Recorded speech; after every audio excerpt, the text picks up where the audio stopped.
बोल कृष्ण कन्हैया लाल की जय।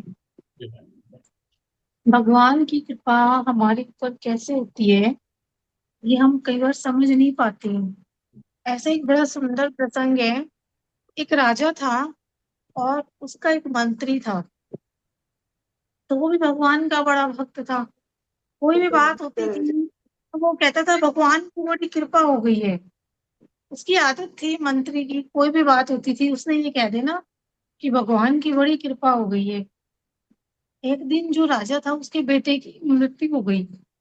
राजा के बेटे की डेथ हो गई। तो जब मृत्यु का समाचार सुना तो मंत्री की तो वही आदत थी, मंत्री बोला भगवान की बड़ी कृपा हो गई है। अब राजा को तो बड़ी बात बड़ी बुरी लगी कि भाई मेरे बेटे की डेथ हो गई और ये कह रहा है कृपा हो गई है। तो वो चुप रहा, पहले तो राजा चुप रहा, राजा ने कुछ नहीं कहा।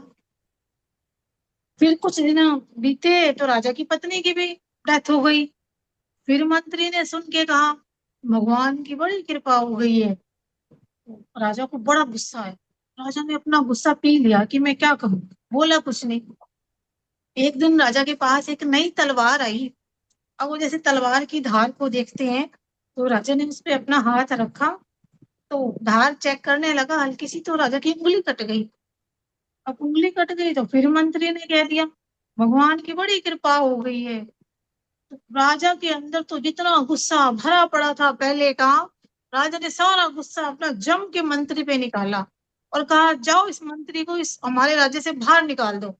से वहां से आदेश दे दिया कि इसको बाहर निकाल दो यहाँ से, और मेरे राज्य का तो अन्न जल इसे देना मत बिल्कुल भी। अब वो जो मंत्री था वो अपने घर नहीं गया, वहां से निकल गया। उसने कोई साथ में खाने पीने की वस्तु भी नहीं ली कि भाई मैं कहाँ जाऊंगा, कैसे मेरा गुजारा होगा।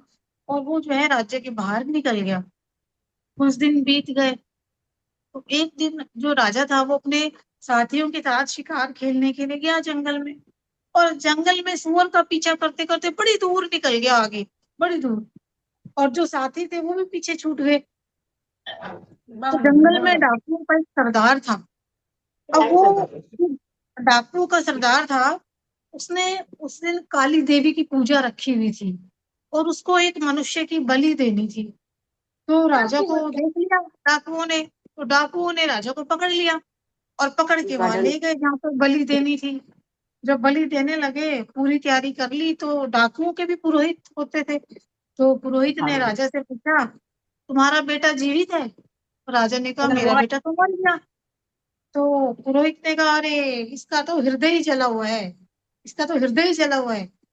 तो फिर पुरोहित ने पूछा उससे बलि देने से पहले तुम्हारी पत्नी जीवित है? तो राजा कहने लगा वो भी मर चुकी है। तो पुरोहित कहने लगा भाई ये तो आधे अंग का है, इसके तो अंग भी समझो पूरे नहीं है। अब ये तो बलि के योग्य है ही नहीं। लेकिन हो सकता है ये राजा हमें झूठ बोल रहा हो। पुरोहित कह रहा है कि हो सकता है भाई ये राजा झूठ बोल रहा हो। तो चलो इसके शरीर की जांच कर लेते हैं, ठीक हुआ तो हम इसकी बलि दे देंगे। अब वो देखने लगे तो अंग भंग कहाँ से निकला, वो जो उंगली कट गई थी राजा की तलवार से। तो कहने लगे अरे इसके लिए तो बलि के योग्य है ही नहीं, छोड़ दो इसको। और डाकुओं ने उस राजा को छोड़ दिया। अब राजा अपने घर लौट के आया और आते ही वापस अपने महल में उसने अपने दूतों से कहा कि जिस मंत्री को मैंने अपने राज्य से बाहर निकाल दिया है उसको पकड़ के लाओ। और जब तक वो वापस नहीं आएगा ना, मैं अन्न जल ग्रहण नहीं करूंगा। अब राजा के जो और थे दूत थे उन्होंने मंत्री को ढूंढा, ढूंढ के लाए और राजा के पास वापस लाए। जब पहुंचे वहां पे, तब उसकी तो आदत थी मंत्री की, राजा की बड़ी वो भगवान की बड़ी कृपा हो गई है वो ऐसे बोला। तो आगे राजा के पास लेके मंत्री को बिठा दिया। अब राजा को बड़ी भूल का पश्चाताप हुआ। राजा कहने लगा कि भाई मेरे साथ तो ऐसी ऐसी घटना घटी थी, और मैं तो तुम कह रहे थे भगवान की बड़ी कृपा हो गई है और मुझे क्रोध आ रहा था, और मैंने क्रोध में आके तुम्हें जो है महल से निकाल दिया। तो मुझे अपनी भूल पे ना बड़ा पश्चाताप है। सारी बात जंगल में जो घटना घटी राजा ने उसको मंत्री को बता दी। और कहने लगा कि भगवान ने कितनी बड़ी कृपा मेरे ऊपर की है, मैं तो समझा ही नहीं।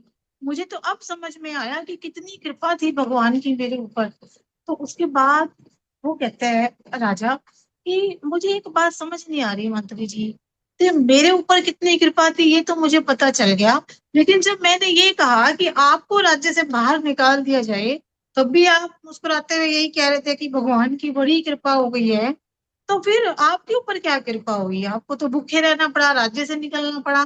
तो मंत्री कहता है कि अभी आपको नहीं समझ में आया तो ये सुनो, आप शिकार करने जाते हो, मैं आपके साथ जाता हूँ, आपके घोड़े से ज्यादा तेज मेरा घोड़ा दौड़ता है। उस दिन जब आप वहां पहुंच गए, डाकुओं ने आपको पकड़ लिया, मैं साथ में होता तो मैं पकड़ा जाता। आपके साथ तो ये परिस्थितियां थी, आप छूट गए, आपकी बलि उन्होंने नहीं दी, तो निश्चित है मेरी बलि जानी थी। तो मेरे ऊपर कितनी बड़ी कृपा की भगवान ने कि मुझे ही आपके मुंह से ही निकलवा दिया आदेश कि इसको राज्य से बाहर निकाल दिया जाए, वरना तो मैं जाता, मैं तो मरने से बच गया ना। तो फिर मैं वापस अपने उसी स्थान पे आ गया, उसी पद पे आ गया। तो ये कृपा नहीं है तो क्या है? ये भगवान की कृपा ही तो है। तो ये प्रसंग ये बताता है कि जो घटनाएं हमारे जीवन में घट रही होती हैं, हम नहीं समझ पाते कि वो कितनी बड़ी कृपा होती है भगवान की हमारे ऊपर। लेकिन हम बहुत निगेटिव चले जाते हैं और उन्हीं जो है काम क्रोध और इन सब बातों में फंस जाते हैं। तो ये जो है भगवान की कृपा का बहुत सुंदर प्रसंग है। चलो।